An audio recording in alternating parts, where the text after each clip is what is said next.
Vou começar o nosso vídeo de hoje para falar sobre o mais novo centroavante do Goiás para a sequência do Campeonato Brasileiro, que é o Matheus Babi, jogador com passagens pelo Macaé, onde foi revelado, também pelo Grêmio, América do Rio de Janeiro, Botafogo, onde surgiu muito bem naquele Campeonato Brasileiro de 2020 e recentemente também no Atlético Paranaense. Estava por último no Santa Clara de Portugal, com 31 atuações, 6 gols marcados e uma assistência. É o camisa 9 dos sonhos que todo torcedor do Goiás imaginava para o começo da janela de transferências? Não é, mas eu já vinha pontuando isso aqui no canal. Não adianta você trazer um centroavante totalmente um medalhão. Por exemplo, o Wagner Love seria uma opção interessante para o Goiás? Acredito que sim. Mas pela idade também, cara, você fica naquela dúvida. Vai trazer um Diego Souza da vida? Enfim, eu não gosto desse perfil de contratação, a não ser que for algo para chegar e resolver. O Matheus Babi, diferentemente, por exemplo, do João Magno, ele já tem uma experiência em Série A de Campeonato Brasileiro e foi muito bem, tanto no Botafogo quanto também no Atlético Paranaense, onde ele começa jogando muita bola. Ali no início da temporada de 2021, né? Foi a maior transferência da história do Atlético Paranaense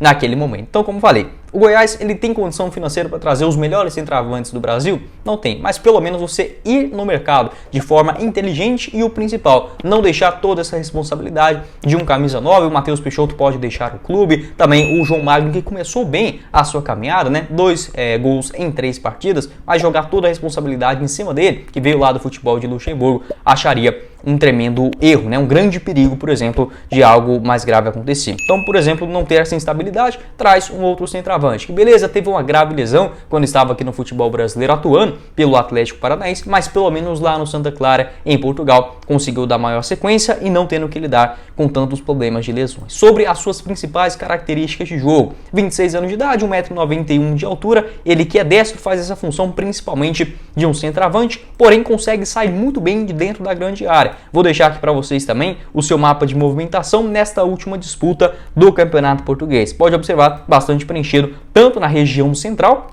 onde ele ganha muitas bolas, principalmente na parte aérea, né? Na parte ofensiva, um cara sempre muito perigoso, quanto também ali pelo lado esquerdo, marcado também pelo lado direito. É um jogador que tem essa qualidade de sair de dentro da grande área, algo que o Armando Evangelista vem pedindo bastante, né? Foi uma própria indicação do Armando Evangelista para essa sequência do Campeonato Brasileiro. Pode observar que o Matheus Peixoto perdeu bastante espaço com o Armando e o Diego Gonçalves já jogou nessa função de um falso 9 e o João Magno também. Apesar de ser um centroavante grandalhão com características físicas semelhantes do Matheus Babi, ele vem participando bastante, sai de dentro da grande área. Então é um perfil semelhante também do Matheus Babi, que inclusive nessa atual temporada lá no futebol português marcou 2 gols, né, contra o Arouca do Armando Evangelista na disputa da primeira divisão. Pode ter sido um sinal. A respeito das suas características, eu observei que o Santa Clara ele buscava muito o Matheus Babi na criação de jogadas, dando aquele, entre aspas, balão, mas um lançamento consciente para frente. O Matheus Babi, geralmente ele cabeceava para um outro meia que vinha de trás, ou seja, aquele chutão, o Matheus Babi escorava ou de cabeça ou de peito para o outro companheiro que vinha de frente para dar sequência naquela criação de jogadas. Então foi algo muito utilizado, essa parede, esse pivô. Além disso, outro ponto também, ele desviava muitas bolas para trás, aquela famosa casquinha, né, que usa 1,91 m de altura, sem sombra de dúvidas,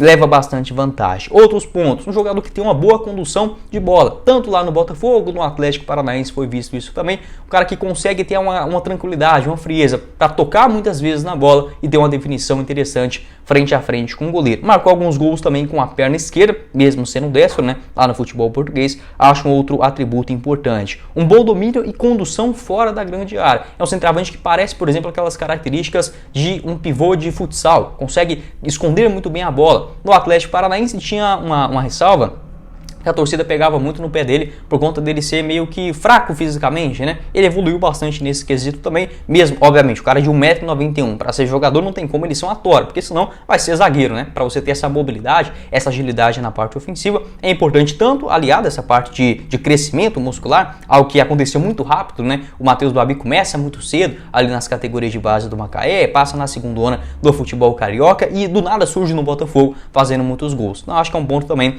que ele evoluiu bastante nessa parte física e, consequentemente, conseguir fazer bem aquele pivô e dar boa velocidade, apesar que seus 1,91 m de altura sempre demonstrou ser um jogador bastante habilidoso principalmente no Botafogo. Lá no Santa Clara, outro ponto também que eu observei, ele consegue pressionar muito bem a saída de bola adversária, seja no chutão do goleiro ou até mesmo nos zagueiros, algo que o Armando Evangelista também cobra bastante dos seus jogadores, né, aqui também atualmente no Goiás. No Botafogo tinha essa característica também bem marcante, de girar muito bem em cima da marcação adversária, uma boa condução frente a frente com o goleiro, chutes de primeira também. Foi um jogador que vinha se demonstrando como um grande camisa 9, um matador ali frente à grande área, apesar daquele elenco tenebroso, horrível do Botafogo, né? Assim como era do Goiás na Série A do Brasileirão de 2020, que acabou terminando em 2021. Naquele ano ele marcou 11 gols em 39 jogos.